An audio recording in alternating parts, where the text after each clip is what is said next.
estamos de volta com o programa Livros que Iluminam, já no último bloco, porque o tempo passa tão depressa, voando praticamente, né, Maíse? É verdade. E um assunto tão interessante, a gente tem tanta coisa ainda para perguntar para você. O livro está dividido em 3 partes, não é? Uhum. E começa com os réprobos. Réprobos. O que é isso, afinal de contas? Era como ele depois percebe que eles agiam e se sentiam como verdadeiros mendigos espirituais, pessoas indignas na sua concepção da própria caridade divina.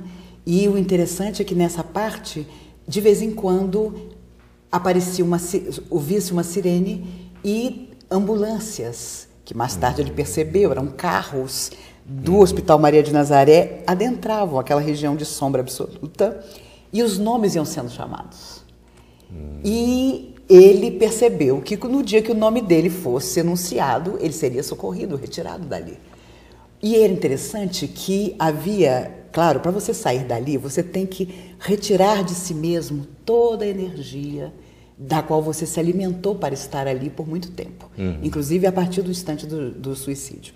E ele percebia que só as pessoas que estavam completamente fracas eram recolhidas, a ponto de, às vezes, o nome ser chamado por uma voz que eles não sabiam de onde vinha, e a pessoa estar tão prostrada que não conseguia atender ao chamado. E aí, então, a voz imediatamente dizia: fulano de tal está no beco tal, caído, está em tal lugar caído. Imediatamente os enfermeiros iam lá, recolhiam a pessoa na padiola e a levavam para a ambulância. Dava a localização certinha. Dava a localização certinha, porque o espírito já tinha chegado num nível em que toda a sua energia estava balda. Tinha acabado, então ele era recolhido. Mas esses já tinham condições de serem tirados. E ele começou a entender que havia uma ligação entre a total falta de forças e o socorro. Porque até mesmo para sair dali era preciso tirar o último resquício daquela energia terrível que os fazia lançarem-se um contra os outros. As brigas eram homéricas. Por qualquer motivo, eles perdiam a cabeça e se lançavam, como feras, em brigas sem sentido algum. E no plano espiritual tem tudo isso? Com certeza. Porque, na verdade, depois ele percebeu, olhando para trás, que ele se igualava, embora se considerasse um intelectual, naquela hora da dor ele se igualava às feras. Porque as suas emoções eram tão descontroladas que ele também se lançava. Se a gente pode usar essa expressão, é como se fosse uma espécie de sobrevivência. Exatamente. Luta pela sobrevivência. Exatamente.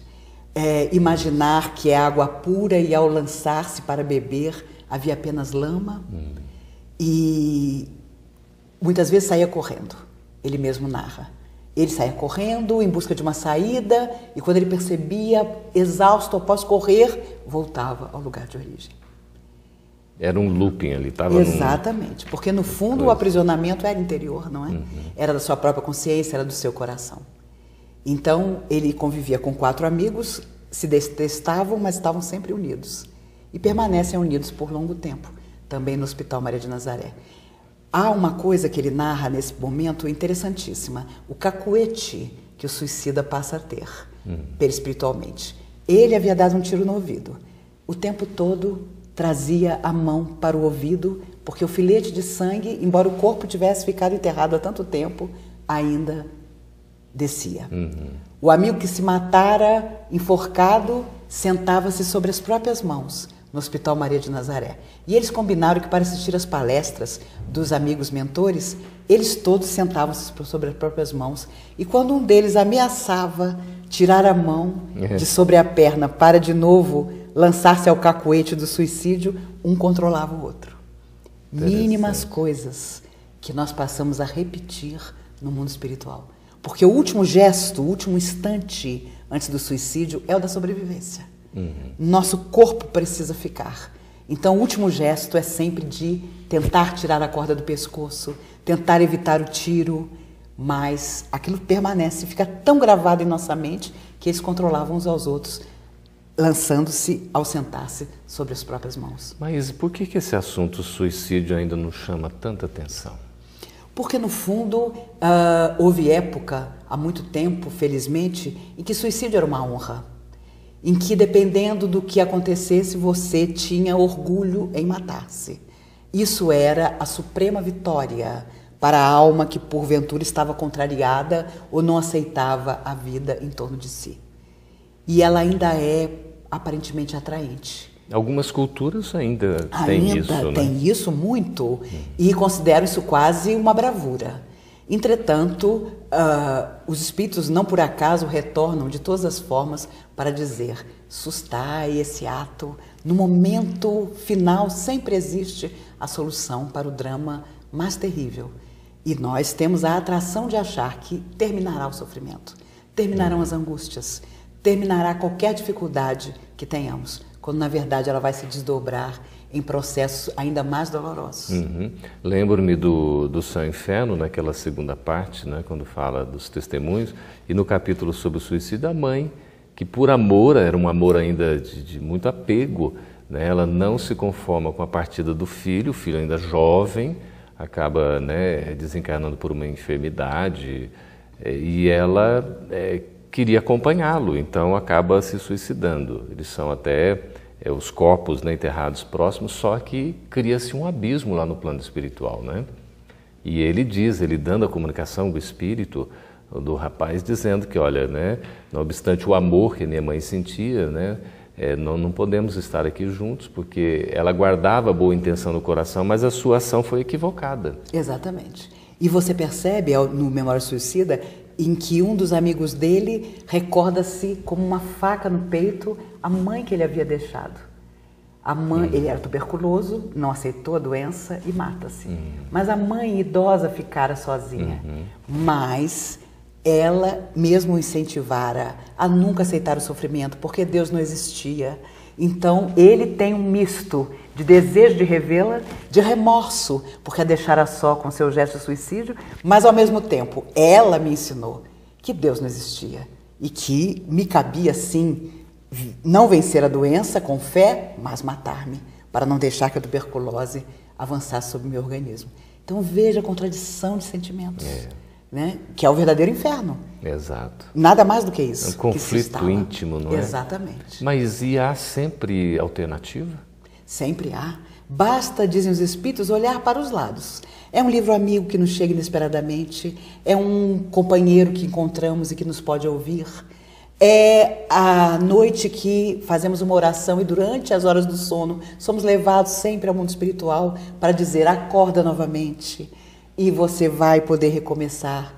Mas às vezes nós estamos num túnel escuro que nada nos faz sair. Nós não escutamos, nós não vemos, não é? Acho que Jesus sabia disso também quando disse: aquele que tiver olhos de ver, ouvidos de ouvir. Não são todos. Às vezes a pessoa fez intimamente a sua decisão.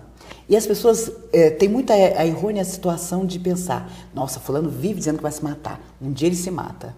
Erro. Muitas vezes a pessoa que vive ameaçando suicídio não foge nunca da vida.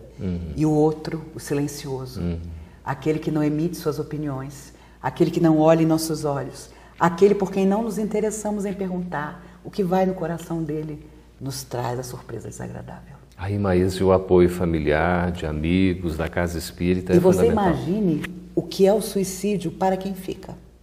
A crise que se instala. Porque as pessoas dizem: mas como? Eu não percebi. Meu Deus, eu não sabia que ele estava vivendo essa situação. Pessoas íntimas, pessoas da família, às vezes pais, que não tiveram um minuto para olhar os seus filhos e perguntar o que se passa em você. Quem são seus amigos? O que está se passando na sua alma? Não é? As pessoas pensam que é só na adolescência que a pessoa entra em crise e precisa de ajuda. Mas a alma que vem do espaço para progredir, ela está permanentemente em crise. Ela precisa ser ouvida, amada, entendida, orientada. Precisamos dizer: olha, esse caminho não foi bom para mim. Esse é o caminho que você está seguindo. Olha, eu vou te contar a minha experiência. Não foi boa. Me recordo de uma vez, na comunhão espírita, na prece dos suicidas, uma mulher egípcia entra enlouquecida, uma suicida, um espírito sofredor, em chamas. E ela se aproxima da mesa e eu vi os amigos espirituais colocarem a mão sobre sua testa. Ela gritava na sua língua e de repente ela começa a dizer: água, água. Eu via a luz que saía do espírito, que colocava a mão sobre a cabeça dela. Ela via água, que finalmente fazia cessar o fogo. Os espíritos contaram naquele dia que ela matara os 2 filhos e ateara a fogo as próprias vestes, há mais de 200 anos antes. Estava sendo socorrida naquele momento. E eu, muito impressionada com a visão que tinha tido, aproximei-me ao final do trabalho do espírito que havia socorrido a ela e que ainda estava presente. E na minha tranquilidade dos 18 anos, eu disse a ele: meu Deus, que coisa extraordinária. O Senhor colocando a mão sobre a cabeça dela e ela tendo a sensação da água que a libertava. Que coisa linda, meu Deus, que espírito de luz que é o Senhor. Ele, sorridente, num meio sorriso, olha para mim e faz assim com os braços. E havia uma faixa de luz nos pulsos. Ele me mostrava que também tinha sido um suicida. Olha só, que coisa extraordinária, tanto trabalho, né? Tanto desenvolvimento que a gente pode ter, um auxiliando o outro, né, Maíse? O nosso tempo para esse programa já está encerrado, mas a gente vai continuar conversando com Maíse sobre esta obra Memórias de um Suicida em nosso próximo programa, aqui na FEB TV, em Livros que Iluminam. Maíse, muito obrigado por sua presença. Eu que agradeço, obrigada, amigo. A você também que tem nos acompanhado, a gente agradece muito a presença sempre e a companhia muito bem-vinda. Esteja conosco aí numa próxima oportunidade. Muito obrigado. O nosso tempo para esse programa já está encerrado, mas a gente vai continuar conversando com Maíse sobre esta obra Memórias de um Suicida em nosso próximo programa, aqui na FEB TV, em Livros que Iluminam. Maíse, muito obrigado por sua presença. Eu que agradeço, obrigada, amigo.